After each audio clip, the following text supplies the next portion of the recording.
What is up, everybody? This is Lyle, No Hippie Trucking and Transportation, and I am coming at you from the Salt Lake City terminal. Just had a chance to go in there and take a shower, get some clothes done, things like that. Also had the opportunity to speak to a couple people, so shout out to all the people I had a chance to speak with. I need to get to these comments. I haven't had a chance to reply to any of these comments, but anyway, why am I sitting out here? Well, I got one of those loads, man, without an appointment time, and they're like, how soon could you be out there? Could we get an ETA? And I'm like, here's my ETA or whatever. So I run all balls to the wall to get out here. Pulled in last night at about 01:30. Had a chance to get a random drug test and waited for my appointment. Well, my appointment's not going to be till 01 tomorrow morning, so just sitting here for a bit. But I had a question. Somebody was asking about how I run my logs and different, what speeds do I run, stuff like that.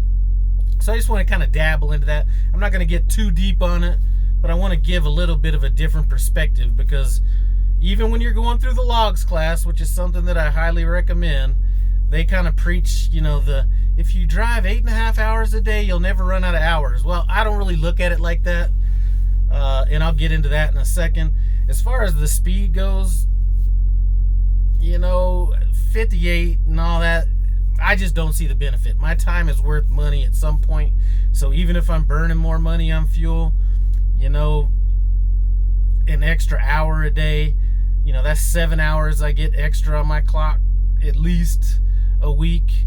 And even if I didn't gain those hours on my clock, having an extra hour or whatever to rest is worth that time for me. So generally I'm going to be around 63 to 65 depending. I'm not going to be running through areas that have high congestion at that speed, but generally that's kind of where I keep my speed at. Now, as far as the way I run my clock, here's the way I look at it. I run all out. I run all the hours I got in a day. It's my job to drive. It's my fleet manager's job to protect my hours.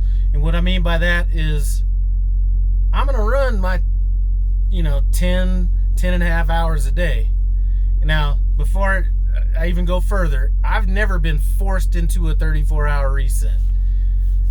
So the whole 8.5 hour a day theory and stuff like that, that works if all you're doing is going coast to coast and coast to coast.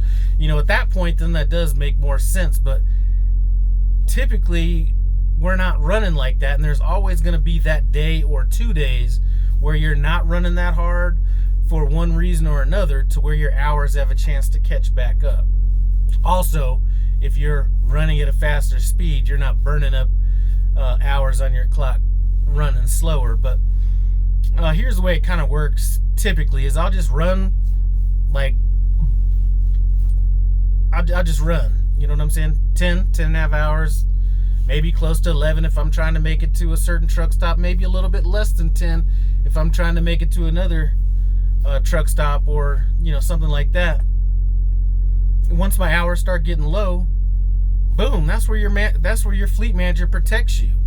So if I got short hours coming up, boom, here's your little 250, 300 mile load right there. Your hours start catching back up. I have no problem running on recaps. Typically, if I'm running hard, my recaps are going to be bigger.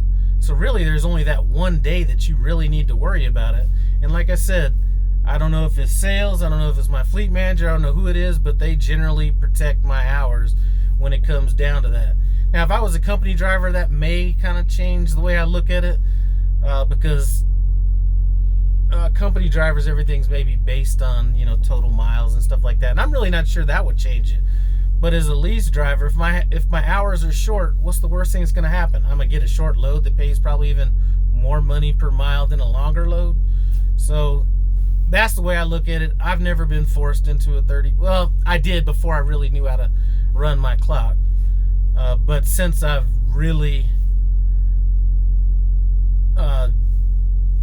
learned how to run my clock. I haven't been forced into it. If I've taken a 34, it's just been because I'm tired. And I'm kind of at that point right now. Not necessarily that I've been doing all that much, but I'm trying to think. I came back out of home time around the 20th of December, something like that. So we're coming up on a couple months. At that point, I'm just kind of done. And even if I'm not running that hard, I just feel a little bit wore out. So I may, after I drop this load off tomorrow, I may just say, you know what, sit me for a day and a half. You know, I got plenty of hours. I mean, yesterday I did almost run out of hours, but since I knew my clock, I was like, okay, I got 4 hours left on my 70.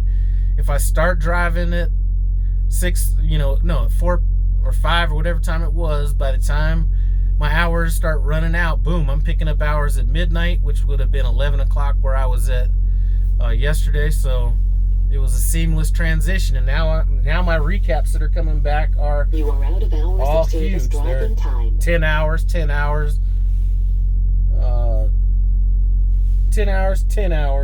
8 hours and 15 minutes. Then I go to 2, then 10, 8, 12.